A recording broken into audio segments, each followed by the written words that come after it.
এসডিএমটি YouTube চ্যানেলে আবার সবাইকে স্বাগত জানাচ্ছি। আমাদের রামায়ণ এবং মহাভারতের পর্বগুলো আপনাদের কেমন লাগছে দয়া করে জানাবেন।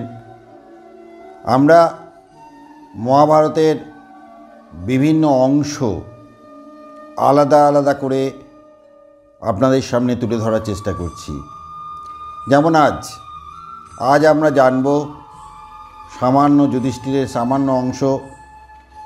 সারা মহাভারত জুড়ে যুধিষ্ঠির তার যে উপস্থিতি, সেই উপস্থিতির কথা আমরা ধীরে ধীরে জানতে পারব। আজকের এপিসোডের নাম মহাভারতে নায়কের খোঁজে যুধিষ্ঠির। রামায়ণে নায়কের খোঁজ করতে হয় না, রাম নায়ক, এটাই স্বতঃসিদ্ধ। বাল্মীকি রামের চরিত্রকে প্রতিষ্ঠা করার জন্যে যেন অন্য চরিত্রগুলোকে গেঁথেছেন, কিন্তু মহাভারতে যার শ্লোক সংখ্যা প্রায় 1 লক্ষ, সেই মহারণ্যে এসে নায়কের খোঁজ করতে গিয়ে দিশাহারা হতে হয়। কতজনকে যে নায়ক বলে ভ্রম হয়, কতজনকে মনে মনে ভালো লেগে যায় নায়ক হিসেবে, তার কোনো সীমা নেই। অগত্যা এক একটি চরিত্রকে আলাদা আলাদাভাবে বিশ্লেষণ করতে হয়। প্রথমে যুধিষ্ঠিরকে মহাভারতের প্রধান চরিত্র বা নায়ক হিসেবে ব্যাসদেব কি প্রতিষ্ঠিত করতে চেয়েছেন, এর উত্তর আমরা খুঁজব।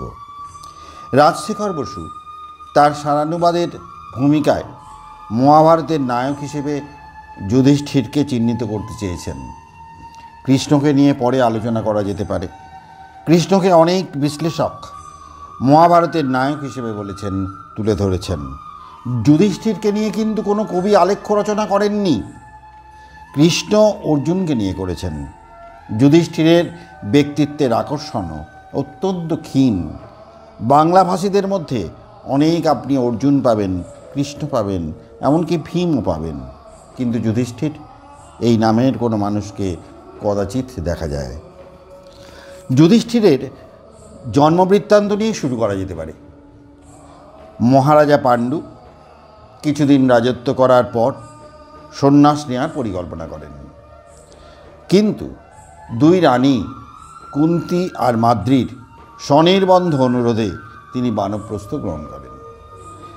হিমালয়ের বিভিন্ন অংশ ভ্রমণ করার পর শতশৃঙ্গ পর্বতে কিছুদিন তিনি থাকতে আরম্ভ করেন। তপস্যায় একাগ্র হতে পারছেন না, বিষাদ এসে মনটা ছেয়ে থাকছে। নানান রকম কারণ আছে। তার অন্যতম কারণ হলো অপুত্রক অবস্থায় থাকা। ভবিষ্যতে কি হবে, হস্তিনাপুরের সিংহাসন কি হবে, শতশৃঙ্গ পর্বতে বসবাসের সময় বংশলোপের আশঙ্কায় ব্যাকুল হয়ে কুন্তী মাদ্রীকে নিয়ে আলোচনা করেন, তার চিন্তার কথা বলেন। পাণ্ডু কুন্তীকে দেয়া দুর্বাসার বরের কথা জানতেন। কুন্তী প্রয়োজনে দেবতাদের আহ্বান করতে পারেননি। তিনি কুন্তীকে অনুরোধ করলেন ক্ষেত্রজ পুত্র লাভ করার জন্যে। পাণ্ডু ব্যাকুল আহ্বানে সাড়া দিয়ে কুন্তী স্বীকৃত হলেন এবং ধর্মকে আহ্বান করে পুত্র লাভ করলেন। ঐন্দ্রে চন্দ্র সমাযুক্তে মুহূর্তে অভিজিতে অষ্টমে দিবা মধ্যগতে সূর্যে তিথৌ পুণ্যে অতি পূজিতে সমৃদ্ধ যশসং কুন্তী সুশাব প্রবরাংশিতম জাতমাত্রেষুতে অস্মিন বাঘুবাচ্চাসু শরীরিণী এষ ধর্মভূতাং শ্রেষ্ঠ ভবিষ্যতি নরোত্তমঃ বিক্রান্তঃ সত্যবাক্ চৈব রাজা পৃথাং ভবিষ্যতি। জ্যেষ্ঠা নক্ষত্রে দিবা অষ্টম মুহূর্তে পূর্ণিমা তিথিতে যুধিষ্ঠির ভূমিষ্ঠ হলেন। ভবিষ্যৎবাণী শোনা গেল, এই শিশু ভবিষ্যতে শ্রেষ্ঠ ধার্মিক, সত্যবাদী, বীর এবং পৃথ্বীশ্বর হবেন। শৈশবে পিতৃহীন হলেন যুধিষ্ঠির। কুন্তী পঞ্চপাণ্ডবের হাত ধরে হস্তিনায় ফিরে এলেন। সঙ্গে শতশৃঙ্গ থেকে এলেন অরণ্যবাসী ঋষিগণ তাঁরা ধৃতরাষ্ট্রকে সমস্ত বৃত্তান্ত বর্ণনা করে শোনালেন। ধৃতরাষ্ট্রকে রাজপথে অভিষিক্ত করলেন ভীষ্ম। শ্রাদ্ধানুষ্ঠানের পর ধৃতরাষ্ট্র হস্তিনাপুরের রাজা হলেন। কৌরবদের সঙ্গে পাণ্ডবদেরও শিক্ষার ব্যবস্থা হলো। ছোটবেলা থেকেই যুধিষ্ঠির ধীর স্থির তীক্ষ্ণদী। দুর্যোধন ছোটবেলা থেকেই ভীমের প্রতি অসূয়াপরায়ণ। একদিন নদীতে সব ভাইয়েরা মিলে খেলছে। ভীম ছোটবেলা থেকেই খেতে ভালোবাসতেন। ক্লান্ত হয়ে তীরে বসেছেন। দুর্যোধন বিষ মেশানো পানীয় দিয়ে অচৈতন্য করে লতা পাতা দিয়ে হাত পা বেঁধে ভীমকে জলে ফেলে দিলেন। সবাই বাড়ি চলে গেল। ভীম আসেনি। কুন্তির চিন্তা হচ্ছে। ভীম ওদিকে নাগলোকে পৌঁছলে বাসুকী তাকে রসায়ন পানে দ্বিগুণ শক্তি লাভের উপায় বলে দিলেন। ভীম ফিরে এলেন। তখন তার দ্বিগুণ বল। যুধিষ্ঠির ভীমকে বললেন, তুষ্ণিং ভবনতে সজ্জল্পমিদং কার্যং কথঞ্চনা। চুপ করো, এইসব কথা, এইসব ঘটনা কাউকে যেন বলে ফেলো না, বলা উচিত হবে না। শুধু দুর্যোধন নন, ধৃতরাষ্ট্র পাণ্ডবদের সাফল্যে হিংসাপরায়ণ হয়ে গুপ্ত হত্যার উদ্দেশ্যে বারণাবতে যাওয়ার আদেশ দিলেন। যুধিষ্ঠির বুঝতে পেরেছিলেন জ্যেষ্ঠতা তার উদ্দেশ্য, কিন্তু নিরুপায় হয়ে মেনে নিতে হয়েছিল। ভীষ্ম, বিদুর, দ্রোণ, কৃপ, অশ্বত্থামা, গান্ধারী, ব্রাহ্মণ পুরোহিত সবার কাছে বিদায় নিয়ে যুধিষ্ঠির বললেন, জ্যেষ্ঠমশাইয়ের কথায় আমরা বারণাবতে যাচ্ছি, আপনারা আমাদের আশীর্বাদ করুন। সবাই ফিরে গেলে বিদুর যুধিষ্ঠিরকে বললেন, যুধিষ্ঠির, বিপদ এলে বুদ্ধিমান লোক তা এড়িয়ে যাওয়ার চেষ্টা করে। লোহার অস্ত্র নয়, গর্তের ভেতর থাকলে আগুন পোড়াতে পারে না। লোহার অস্ত্র নয়, কিন্তু তাতে শরীর কাটে, তার কথা সে জানে। শত্রুরা তাকে মারতে পারে না। অন্ধ হলে পথ দেখতে পায় না, ব্যস্ত হলে বুদ্ধি ঠিক থাকে না। তোমাকে এইটুকু বললাম, বুঝে না। চলাফেরা করলেই পথ জানা যায়, নক্ষত্র দিয়ে দিক ঠিক করা যায়, আর নিজের মন বসে থাকলে ভয়কে কাবু করা যায়। যুধিষ্ঠির বুঝলেন। এই জায়গায় তার তীক্ষ্ণধী অবস্থানের, তার ধীমত্তার পরিচয় পাওয়া যায়। বুঝলেন দুর্যোধন তাদের পুড়িয়ে মারতে চায়। কাকা সাবধান করে দিলেন। বারণাবতে যুধিষ্ঠিররা পৌঁছে পুরোচনকে দেখতে পাচ্ছেন। পুরোচন এক সুন্দর বাড়ির ব্যবস্থা করে রেখেছেন। সেই বাড়িতে পাণ্ডবেরা মনের সুখে 10 দিন অতিবাহিত করলেন। তারপর পুরোচন তাঁদের জন্য একটি বাড়িতে নিয়ে এলেন। সেই বাড়িতে এসেই যুধিষ্ঠির ভীমকে বললেন, এখানে কিন্তু চর্বি, গালা, বাঁশ এদের আমি গন্ধ পাচ্ছি। আমাদের পুড়িয়ে মারার জন্যে এখানে আমাদের পুরোচন নিয়ে এসেছে। সে কথা শুনে ভীম বললেন, চলুন আমরা এখান থেকে পালিয়ে যাই। যুধিষ্ঠির বললেন, না, সেটা ঠিক হবে না। তিনি যুক্তি দিলেন, যদি পালিয়ে যাই দুর্যোধন অন্য কোনো অজুহাতে আমাদের মারতে চাইবে, তার থেকে এখানে থেকে বাঁচার পরিকল্পনা করা যাক। আজই এই ঘরের ভেতর গর্ত খোঁড়া হোক, আমরা তার মধ্যে থাকব, সেখানে আগুনের ভয় থাকবে না। ইতিমধ্যে একজন দূত মারফত বিদুর যুধিষ্ঠিরকে একটা পত্র পাঠালেন, ভিন ভাষায় লেখা, যেটি শুধুমাত্র যুধিষ্ঠিরই বুঝতে পারলেন। কৃষ্ণপক্ষের চতুর্দশীর তিথিতে পুরোচন ঘর শুদ্ধ পাণ্ডবদের পুড়িয়ে মারার পরিকল্পনা করছে। কৃষ্ণপক্ষের চতুর্দশীর দিন কুন্তি ব্রাহ্মণ এবং অন্যান্য স্থানীয় মানুষদের নেমন্তন্ন করলেন। এক ব্যাধের স্ত্রী আর তার 5 পুত্র নিমন্ত্রণ রক্ষার জন্য সেখানে এসেছিলেন, কিন্তু এত বেশি খেয়ে ফেলেছে তাদের আর সেখান থেকে অন্য কোথাও যাওয়ার ক্ষমতা ছিল না। পুরোচন নিদ্রায় অচেতন। ভীম বাইরে এসে দরজায় আগুন লাগিয়ে দিলেন। জঙ্গলের পথ ধরে পাণ্ডবেরা বারণাবত ছেড়ে পালিয়ে গেলেন। এই পর্বে পাণ্ডবের প্রাণ বাঁচল যুধিষ্ঠিরের ধীশক্তি আর শিক্ষার জন্যে। অন্য ভাষা কড়া তথ্য থাকার জন্যে বিদুরের পরামর্শ যুধিষ্ঠির সহজেই বুঝতে পেরেছিলেন। বারণাবত থেকে এসে কোথায় থাকবেন তারা? এক চক্রা গ্রাম, সেখানে আর কুম্ভকারের বাড়িতে ব্রাহ্মণের ছদ্মবেশে পঞ্চপাণ্ডব রয়ে গেলেন এবং সেখান থেকেই তারা গেলেন দ্রৌপদীর স্বয়ংবর সভায়। স্বয়ংবর সভায় উপস্থিত হয়ে লক্ষ্যভেদ করলেন অর্জুন। যারা সমাগত রাজা রাজপুত্র, তারা ভাবল একজন ব্রাহ্মণ, সে লক্ষ্যভেদ করতে পারলো, আমরা পারলাম না।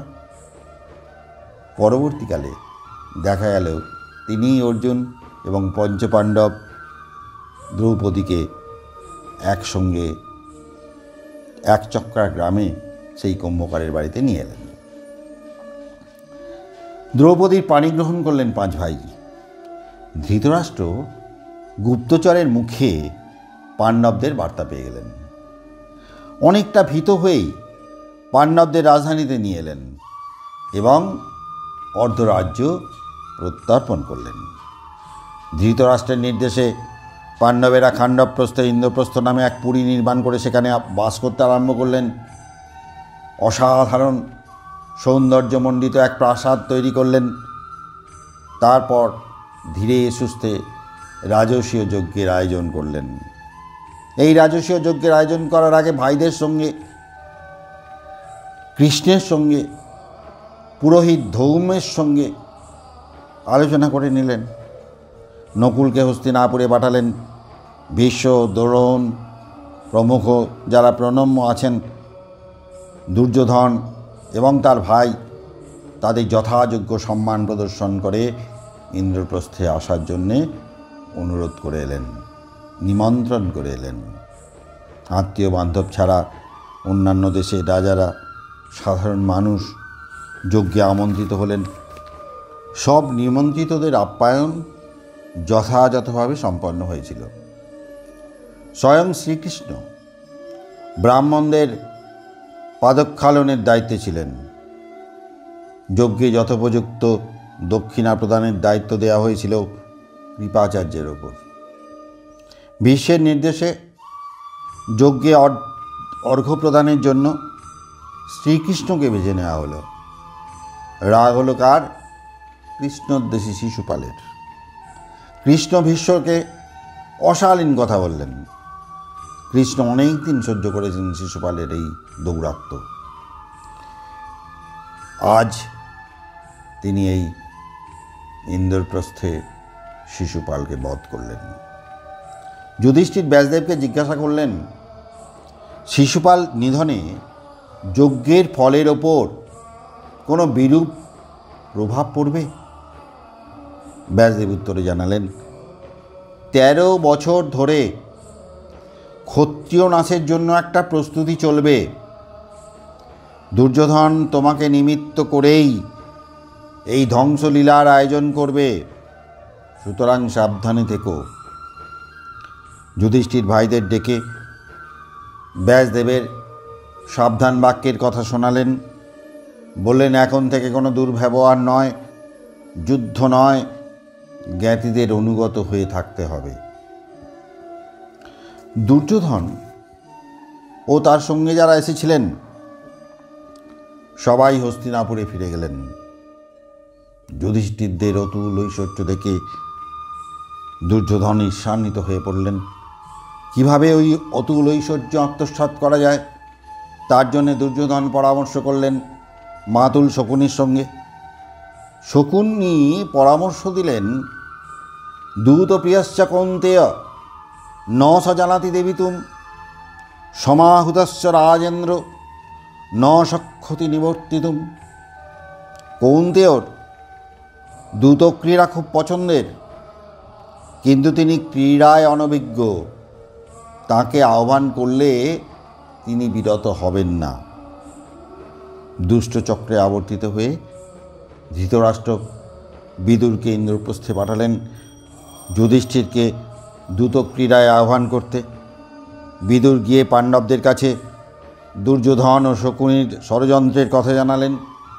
কিন্তু যুধিষ্ঠির যা বললেন, আহুতয়াং ন বিয়র্তে কদাচিৎ তদা হিতং শাশ্বতং বৈ ব্রতং মে। আমাকে যদি কেউ আহ্বান করেন আমি তখন নিবৃত্ত হই না, এই আমার চিরদিনের মত। এই ব্যাপারে বিদুরের পরামর্শ গ্রহণ করলেন না যুধিষ্ঠির। ভাইদের সঙ্গে আলোচনার প্রয়োজন আছে সে কথাও ভাবলেন না। এটা কি? এক কথায় এটা তার হঠকারিতার পরিচয়। হস্তিনার রাজসভায় পৌঁছলেন পঞ্চপাণ্ডব, সঙ্গে দ্রৌপদী। শকুনি তাকে বললেন, যদি ভয় পেয়ে থাকো তবে তোমার দ্রুত ক্রীড়া থেকে নিবৃত্ত হওয়াই ভালো। যুধিষ্ঠির উত্তর দিলেন, দ্রুত ক্রীড়ায় আহুত হলে আমি পিছিয়ে যাই না। এটাই নাকি ক্ষত্রিয় ধর্ম। নিয়তির ইচ্ছাই পূর্ণ হবে। আমি অদৃষ্টের বশে আছি। পাশা খেলায় এই পৌরুষ প্রদর্শন তার চরিত্রের গরিমাকে ক্ষুণ্ণই করল।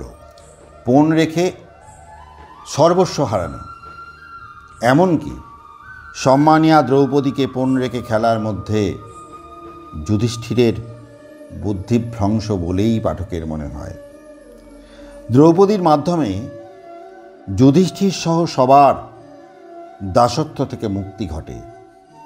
এবার ইন্দ্রপ্রস্থে সকল সম্পত্তি প্রত্যাপনের পর দুর্যোধন নতুন করে ধৃতরাষ্ট্রকে বোঝাতে আরম্ভ করলেন যে পাণ্ডবেরা কিন্তু এই অপমানের শোধ তুলবেই। তারা এই অপমানের কথা ভুলতে পারবে না। এর ব্যবস্থা করতে হবে। একটা কাজ করা যাক, তাদের 12 বছর বনবাস, 1 বছর অজ্ঞাতবাসের পণ রেখে আবার দ্রুত ক্রীড়ায় আহ্বান করা যাক। স্নেহান্ধ পিতা ধৃতরাষ্ট্র নিষেধ করলেন। ভীষ্ম, বিদুর, গান্ধারী কারোর কথায় কর্ণপাত করলেন না। যদি ধৃতরাষ্ট্র তিনি আবার প্রতিকামীকে দিয়ে যুধিষ্ঠিরের দ্রুত ক্রীড়ায় আহ্বান জানালেন যুধিষ্ঠিরকে। শকুনির কপটতা যুধিষ্ঠির জানতেন। তা সত্ত্বেও তিনি হস্তিনাপুরে এলেন দ্রুত ক্রীড়ায় অংশ নেওয়ার জন্যে। দ্রুত ক্রীড়ায় শকুনির কপটতায় পরাজিত হলেন। কুন্তিকে বিদুরের কাছে রেখে গেলেন। বড্ড কষ্ট হবে। বিদুরই প্রস্তাব দিলেন। বিদুরের কাছে কুন্তিকে রেখে দ্রৌপদীও 5 ভাই বনে গেলেন। সঙ্গে গেলেন পুরোহিত ধৌম্য। অনেক পথ অতিক্রম করে সরস্বতী নদীর তীরে মুনি ঋষিদের প্রিয় বনভূমি কাম্যক বনে উপস্থিত হলেন। বিদুর স্থির থাকতে পারছেন না। তিনি এই বনেই যুধিষ্ঠিরদের সঙ্গে মিলিত হয়েছিলেন। এমনকি কৃষ্ণ শুধু দ্বারকা থেকে এসে কাম্যক বনে তাদের সঙ্গে কয়েকদিন কাটিয়ে গেলেন। কিন্তু কৃষ্ণ দ্বারকায় চলে যাবার পর যুধিষ্ঠির সবাইকে নিয়ে দ্বৈত মনে প্রবেশ করলেন। এখানে জ্ঞানী মানুষদের সান্নিধ্যে সদা আলোচনায় দিন কাটাচ্ছিলেন। একদিন সন্ধেবেলা সবাই মিলে বসে সেই দুঃসহ দিনগুলোর স্মৃতিচারণা করছেন। দ্রৌপদী অস্থির হয়ে উঠলেন এই চূড়ান্ত অপমানের কথা ভেবে।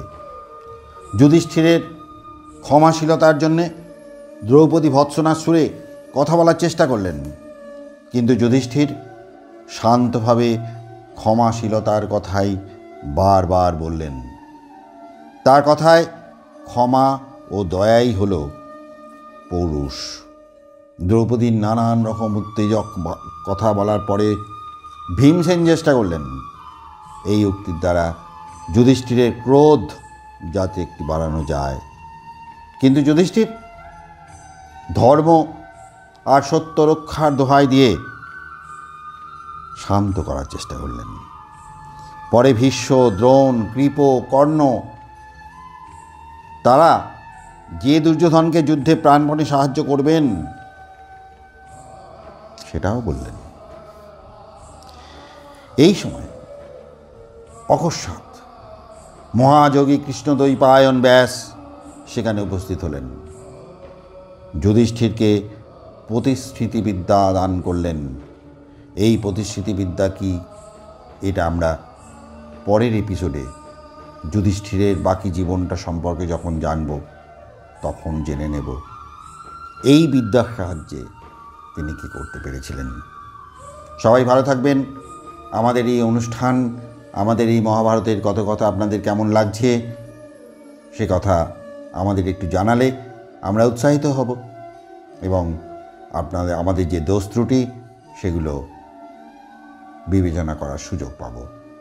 আর একবার সবাইকে প্রণাম জানিয়ে আজকের পর্ব শেষ করছি। নমস্কার।